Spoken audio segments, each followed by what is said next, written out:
এই দেখো আজকে ধরেছি 5খানা মাছ। এদের আঠা পড়ে না। এবার তোমাদেরকে দেখাবো হচ্ছে থোর কেমন ভাবে বার করতে হয়। অনেকে হয়তো জানো, যারা জানো না তারা একবার নতুনত্ব একটা জিনিস দেখো। পোলা পেটটা খালি তাড়াচ্ছে, কাউকে আসতে দিচ্ছে না। মানে তাহলে বাচ্চা দেবে। নিয়ে নিয়েছি আমি বালতি, কারণ যে ঠাকুরের ঘটে করে জল দিই ওটাতে হবে না। হ্যালো, ওয়েলকাম টু কুনাল পাত্র ব্লগস। কেমন আছো সবাই? আশা করছি সবাই ভালো আছো। কি ভাবছো রাত্রিবেলা ভিডিও শুরু হচ্ছে? একদমই না, থাম্বনেল থেকে বুঝতেই পেরেছো আজকে ভিডিওতে কি কি হতে চলেছে। তো চলো ব্লগটা শুরু করা যাক। আমি আর মা যাচ্ছি এখন থোর কাটতে। আগের দিন তোমাদের বলেছিলাম থোর আর মোচা কাটা হবে, তো শুধু মোচাটাই কেটেছিলাম, থোরটা কাটা হয়নি। তো থোরটা কাটার আগে তোমাদের নিয়ে যাচ্ছি কালকে রাত্রিবেলায়। কালকে রাত্রিবেলা একটা ছোট্ট জিনিস দেখো, তারপর আসছি। তোমাদের এর আগে যখন ফিশিংয়ের ভিডিও দেখিয়েছিলাম তখন তোমাদের বলেছিলাম যদি মাছ ধরি তোমাদের মাছ ধরাটা দেখাবো। অনেক রাত্রি হয়ে গেছে, রাত্রিবেলা খাওয়া দাওয়ার পরে গেছিলাম মাছ ধরতে। কী কী মাছ ধরলাম দেখাচ্ছি। তো এই দেখো আজকে ধরেছি 5খানা মাছ। ট্যাংরা, এই একটা ভোলা মাছ ছোট্ট। আগের দিন একটা বড় ভোলা মাছ ধরেছিলাম, আজকে একটা ছোট্ট ভোলা মাছ ধরেছি। দেখো এখনো জ্যান্ত রয়েছে, এই দেখো। তো এগুলো এখন চলে যাবে ফ্রিজে, দেখা যাক কালকে ঝোল তো হবে না, ঝাল ভাত হবে। তো কেমন লাগলো অবশ্যই কমেন্ট করে জানিও। চলো এইবার থোর কাটা যাক। থোর কাটা কি কখনো দেখেছো কেমনভাবে কলা গাছ থেকে থোর বার করতে হয়? আমি দেখাচ্ছি। দেখি জঙ্গলের নাড়া দে, সাপ টাপ থাকবে। অনেক বড় আছে, এখান থেকে টুকরো করে উপরে নিয়ে যাব, ফাঁকা জায়গাতে কাটবো। আগে ছোট ছোট টুকরো করে নি, একদম মাথার এইটা তো নেওয়া যায় না, অর্ধেক 2 হাত মতন বাদ দিয়ে দে। কেটে দিয়ে আগে আস্তে, কচুর আটা তারপরে কলার আটা জামা প্যান্টে লাগলে আর উঠবে না। বন্ধুরা সবাই তোমরা দেখো, বাড়িতে যদি জায়গা থাকে আর গাছ করা যায় অনেক কিছু খাওয়া যায়। সব সময় সব কিছু বাজার থেকে কিনে এনে খাওয়া যায় না। যে থোর, মোচা, ডুমুর, কচু শাক মোটামুটি আমি বাড়ি থেকে পাই। ছেলে কাটছে দেখো। এবারে আমার বান্ধবী ঝিবি দিয়ে এসে গেছে, বাগানে চলে এসছে, ঘরে পাইনি আমাকে। সেজে গুজে ভালো শাড়ি পরে চলে এসছে, আপনারা দেখুন। এই যে ঝিবি দি থোর খাবে তো কাটছে, ওই যে শুভ। এদের আঠা পড়ে না। জিপিসি হচ্ছে মাহির, জিপিসিকে দিয়ে থোরটা কাটাতে হবে। ঠিক আছে, এইবার তোমাদেরকে দেখাবো হচ্ছে থোর কেমন ভাবে বার করতে হয়। অনেকে হয়তো জানো, যারা জানো না তারা একবার নতুনত্ব একটা জিনিস দেখো।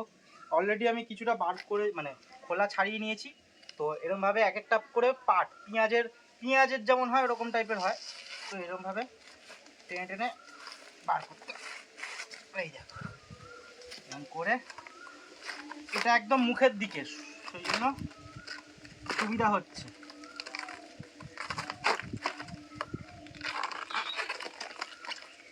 বাহ, দেখো কত পার্ট, দেখো ওইদিকে ফেলে দে। পার্টে পার্টে দেখো ভর্তি। তো এইসবগুলো লাগবে না খোলা। এগুলো বিক্রি হয় জানিস বাজারে। এগুলো তো ওই শ্রাদ্ধের কাজে মানে কলা গাছ সব কিছুর কাজে লাগে। তো এবার বুঝে ছাড়াতে হয় যে কবে রান্না করবে। অনেকে দেখবে বাজারে বিক্রি করে, তখন একটা দুটো পার্ট এক্সট্রা ওইটা ছাড়া আর ছাড়াস না, যাতে যদি তুমি পুরো থোর বার করে দাও তাহলে একদিনের মধ্যে রান্না করে ফেলতে হবে। আর এরকম ভাবে রেখে দিলে 2-3 দিন। সবাইকে তো দেব, ওটা 2-3 টুকরো কর। এইটা হচ্ছে আমি খাবো, কেটেছি হচ্ছে একদম মুখেরটা, এটা নরম। মুখের দিকটা ভালো হয় না, শক্ত হয় না, এটাই খাবো। ঠিক আছে, 2 টুকরো কর। এটাই খাবো না, এখন এটা থাকুক। তো মাকে এখন ছেড়ে দিচ্ছি, আমি কাজ করি। মা তুমি আরেকটা জিনিস ঘুরিয়ে দেখিয়ে দেখো। কলা গাছে আমরা থোর কাটছি, মোচা হচ্ছে, কিন্তু দেখো সব কেটে দিয়েছি কারণ এত জঙ্গল হয়ে যাচ্ছে। ওই সাইডে সাইডে অনেক হয়েছে, ওইগুলো ঠিক আছে, ওইগুলো থাকুক। আর আম গাছটাও দেখে দাও, যদি দেখাতে পারো। ওখানটা একটু পরিষ্কার করে দিচ্ছি আম গাছটা। ওখানে একটা বড় আম গাছ আছে, মানে যে আম গাছের গল্প বলেছিলাম আপনাদেরকে, যে টক সুন্দর ভালো আম, সেই গাছের চারা একটা করেছিলাম।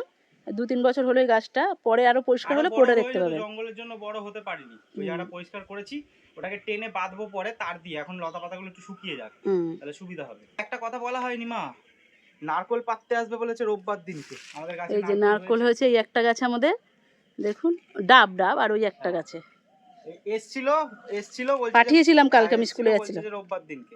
যাই হোক, আমি এখানে আরো যে কটা আছে সব ছাড়িয়ে নি, মা ওদিকে কাজবাজ করুক। আমি দাঁড়াতে পারছি না, রোদ্দুর না বাবা, তুই পারিস। আমাকে ডাকছে যে পোলার প্যারট বাচ্চা দিয়েছে দেখার জন্য। দেখো মা কিন্তু আমরা ঝুঁকতে ফুঁকতে মায়ের অসুবিধা হয়, মানে অপারেশন হয়েছে অনেক দিনই হয়ে গেল, কিন্তু এখনও তো পুরোপুরি সব ঠিকঠাক হয়নি, তো ঝুঁকতেও অসুবিধা হয়। কিন্তু তাও দেখো কীভাবে পোলার প্যারটের বাচ্চা দেখছে, দেখো যে বাচ্চা দিয়েছে কিনা। কোথায়? আরে ওই যে ভাঁড়ে ভাড়ে? না তাড়াচ্ছে, না না, ভাড়ে ঢুকেছে। পোলার প্যারটটা খালি তাড়াচ্ছে, কাউকে আসতে দিচ্ছে না। মানে তাহলে বাচ্চা দেবে। দেখো কত ছোট ছোট বাচ্চাগুলো যে ছেড়েছিলাম, দেখো কত কিলবিল কিলবিল করছে। ওই দেখ না হ্যাঁ কি করছে রে এরা, খাওয়ার জন্য ভাবছি আমি এসেছি রে। এইগুলো ঝাঁঝিগুলো তুলে দিস, ঝাঁঝিগুলো কিছুটা এরা হাতে আসছে, কিছুটা ঝাঁঝি তুলে দেবো। এই যে আর একটা জিনিস তোমাদের বলি, ঠোকরাচ্ছে। রেড মলিগুলো খুব সুন্দর হচ্ছে, কয়েকটা রেড মলি এনে আবার ছাড়তে হবে। যেহেতু গাছগুলো এখন কেন তুলছি না, গাছগুলোর জন্য জলটা একটু ঠান্ডা থাকবে, ওই জন্যই গাছ তুলছি না, অক্সিজেনও পায় গাছের জন্য বেশি। আর এই গাছটা দেখো পাতাগুলো, দাঁড়াও, পাতাগুলো অনেক শুকিয়ে যাচ্ছে, এই গাছটা জানি না ঠিকঠাক গ্রোথ হবে কিনা। এই গাছটা তো দেখো কত বেড়েছে, দেখো গাছটা, এই গাছটা ঠিক আছে, এই গাছটা কম গ্রোথ হচ্ছে, পাতা অনেক শুকিয়ে গেছে। দেখা যাক। তোমাদের আর একটা জিনিস বলি, আগে থেকেই বলি, এই যে গাছটা দেখছো, এই গাছের ডালগুলো সব কেটে দেওয়া হবে কয়েকদিন বাদে, মানে পরের সপ্তাহে। এই যে আজকে তো ধরো মঙ্গলবার চলছে, নয় এই সপ্তাহ লাস্টের দিকে, আর নয়তো পরের সপ্তাহের প্রথমের দিকে। হ্যাঁ, কাটা হবে। গরম পড়ে গেছে এই জন্য একটু কাটতে অসুবিধা, মানে ভাবছি কাটা নাই উচিত, মানে এই জায়গাটা ভালো ছাওয়া দেয়।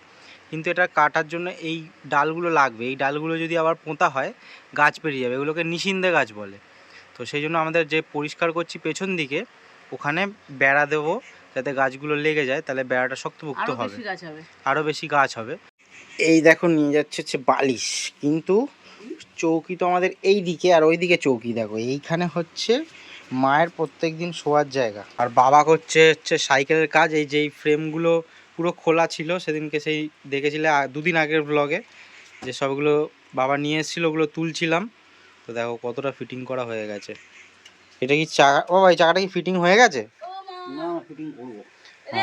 এই চাকাও ফিটিং হয়ে, ও টিউবটা লাগাবে, মানে চাকা বলতে এই রিংটা ফিটিং হয়ে গেছে। প্রত্যেক দিনের মতন মা দিচ্ছে গাছে সব জল, আমি পাইপ লাগিয়ে দিয়েছি। তার আগে আমার ফিশ পন্ডে একটুখানি জল ভরলাম, আর আগের দিন যে অসত্য গাছটা বসালাম ওটাতে আজকে জল দিতে যাব আমি, সেটা তোমাদেরকে দেখাবো। নিয়েছি আমি বালতি, কারণ যে ঠাকুরের ঘটে করে জল দিই ওটাতে হবে না, অনেক গরম পড়েছে। ওই কেস করেছে, কত গরু গো।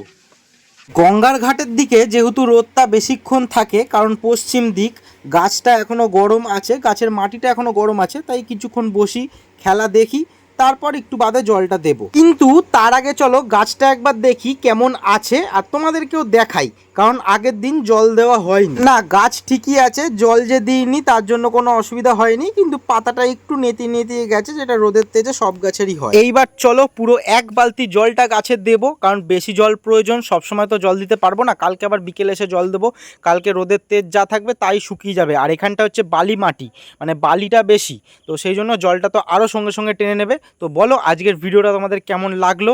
এরমভাবেই আজকের ভিডিও শেষ করছি, আশা করছি ভিডিওটা ভালো লাগলো। যদি ভালো লাগে প্লিজ কমেন্ট করে জানিও, আর চ্যানেলটা সাবস্ক্রাইব করতে ভুলো না সবাই। দেখা হচ্ছে নেক্সট ভিডিওতে। সবাই ভালো থাকো, গরমে সুস্থ থাকো।